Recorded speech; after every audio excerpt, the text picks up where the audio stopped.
Good evening, ladies and gentlemen. Welcome back to Funky Star TV. In this particular segment,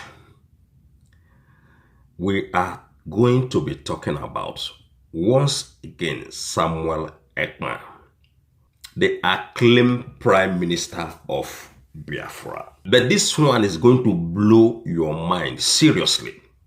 In fact, personally, I've never come across this kind of story concerning Samuel Ekpa and IPOB people. Never. This is my first time of coming across this kind of story. And I hope you'll be interested, learning more about Samuel Ekpa. We are all learning. Me, personally, I am learning every day by day. Right? I like to learn. Okay? So, this one, how Ekpa hijacked IPOB. After some time, he was trusted with the IPOB Radio Biafra. That was in 2021. And after that, Ekpa moved on, not only to hijack the IPOB Radio Biafra, but the man hijacked IPOB total fund, all their money put in his pocket. Then that was the particular time he declared himself as the Prime Minister of Biafra. Then went on to begin to buy people in Biafran land and begin to recruit criminals in Biafran land that would destabilize everything and anything we know about Biafra. Okay? All this now according to the news. When I come across this particular news, I'm like, what? So Ekpa did all these things? How come? Well, let's dive in and see how Ekpa make his journey, and at the end of the day ended up in Finland prison. Ekpa himself comes from Ebonyi State, and he's a dual citizen, a Nigerian citizen and also Finland citizen.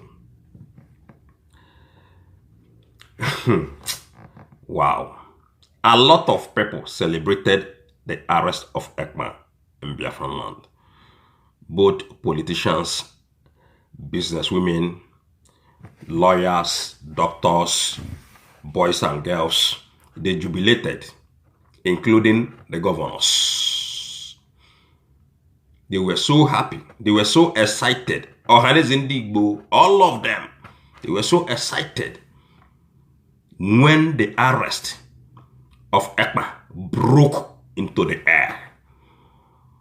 You are all excited. So let's just dive in, ladies and gentlemen, to see how they take explain to us about Ekpa's journey.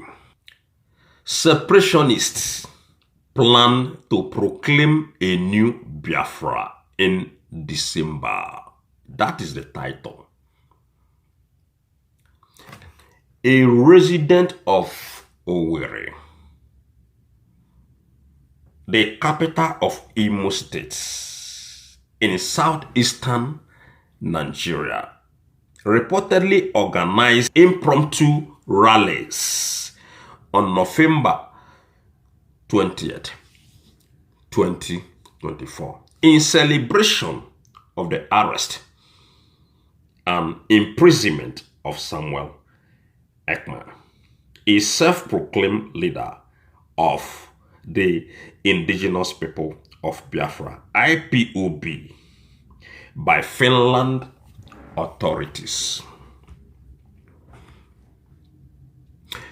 Ekpa, a dual citizen of Finland and Nigeria, is famous as an exile promoter of the separationist movement known as Indigenous People of Biafra, IPOB, which aim to restore the defunct Republic of Biafra, a country which seceded from Nigeria in 1967 prior to the Nigerian Civil War and was subsequently dissolved following its defeats in 1970. He was convicted by the Pujat Home District Court for spreading terrorist propaganda and inciting violence in Nigerian Southeast through social media platforms. They said Ekpa came to the limelight on July 8, 2021, when he was nominated to broadcast in Radio Biafra, an online radio through which the leadership of IPOB communicates to Biafrans all over the world. Shortly after his nomination as a broadcaster in Radio Biafra, Ekpa hijacked the internal machinery of the IPOB, collaborated with some key officers of the group, and collected all the funds in their bank accounts, as reported by Truth Nigeria on July 24th, 2024. He hijacked the IPOB machineries. Not only that, he made away with all the whole funds.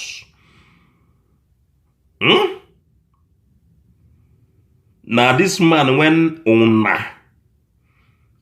they online, they claim say I'm be on a leader. Somebody went hijack. He hijack IPOB, hijack their funds, and begin to do all sorts of nonsense, all sorts of crazy things against our people.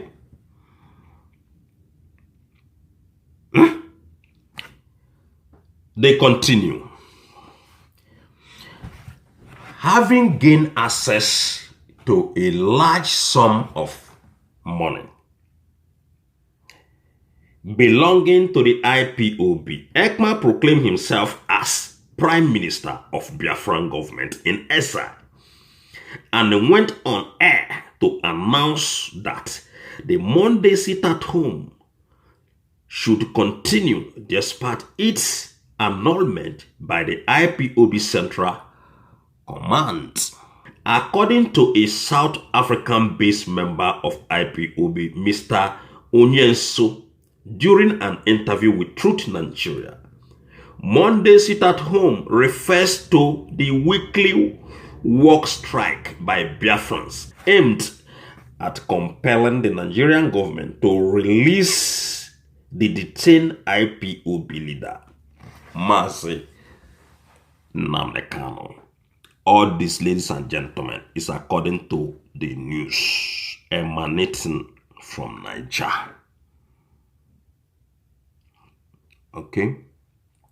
Ekpa used part of IPOB's money to commence the recruitment of dozens of followers whose job is to enforce the already suspended sit-at-home order.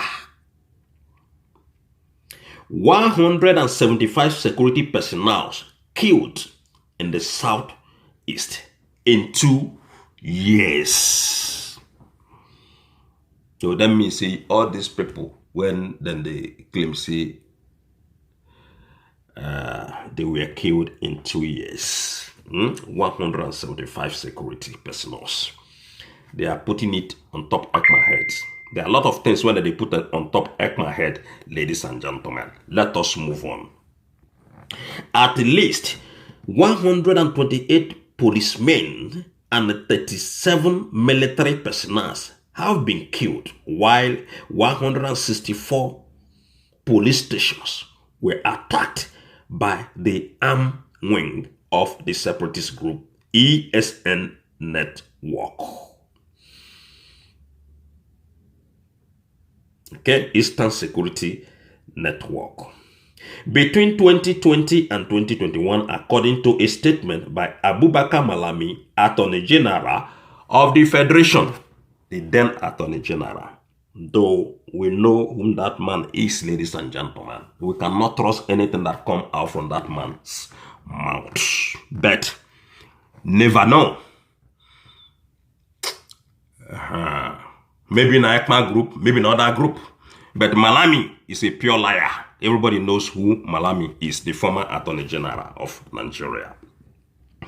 In addition to the casualty recorded among the police and the army, the separatist group masquerading as unknown gunmen have killed 15 civil defense officers, 31 community policing members, and more than 100 unarmed civilians, according to a statement made by the brigade commander of 34 Artillery Brigade, Obanze, Owerri, Imo State, Brigadier General Raymond Usaha.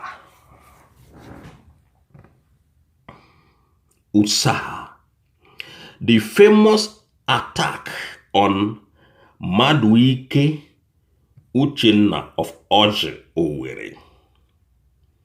We would record that on April 9, 2023, one Mr. Uchenna Maduike of Uche, Owerri was forcibly attacked by men very well believed to be of the Biafra movement at the time of this notable attack, which happened in the home of Uchenna.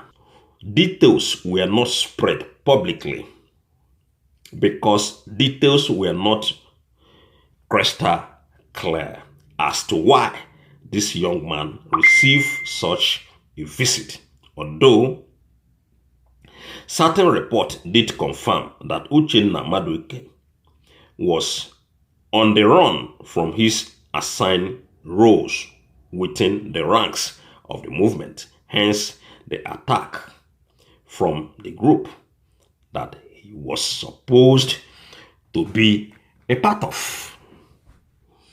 We have got unconfirmed report that after numerous other attacks and threats to lives on Uchenna, he fled Nigeria to seek refuge in a foreign land. We wonder if the arrest of Samuel Ekpa will really reduce the unwarranted killings of innocent citizens. We shall all nearly wait to see.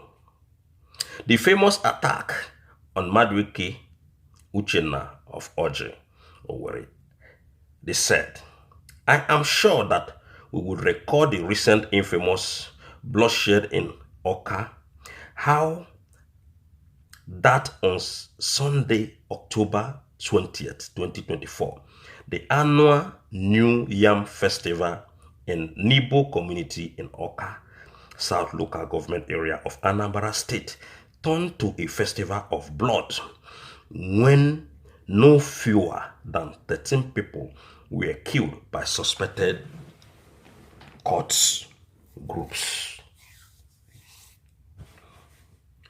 The suspects were said to have invaded a drinking bar near Unye Nwochichi Market by Nibo Old Maternity, close to the venue of the New Yam Festival, and opened fire on the people having fun there.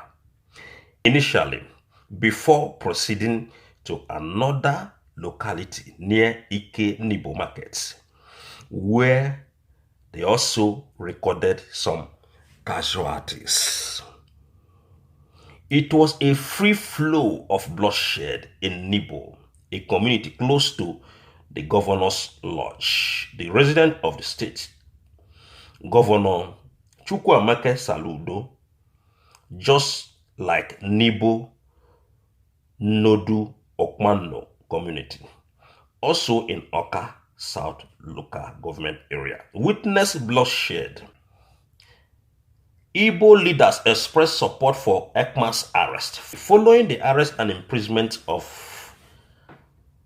Ekpa, the apex Igbo socio-cultural organization organizing Igbo worldwide hailed the bold step taken by the government of Finland. The Igbos are a tribe in Nigeria that occupy the southeastern part of the country. They continue. In a statement on Thursday, November 21st, 2024, the Secretary General of Organizing Igbo, Mr. Okechukwu Isigwazuru, expressed happiness over Ekpa's arrest. The apex Igbo socio-cultural organization Organizing Igbo take this momentous occasion to announce our unequivocal relief and support in light of the recent arrest of Samuel Ekpa, the self-proclaimed leader of the Biafran independent movement.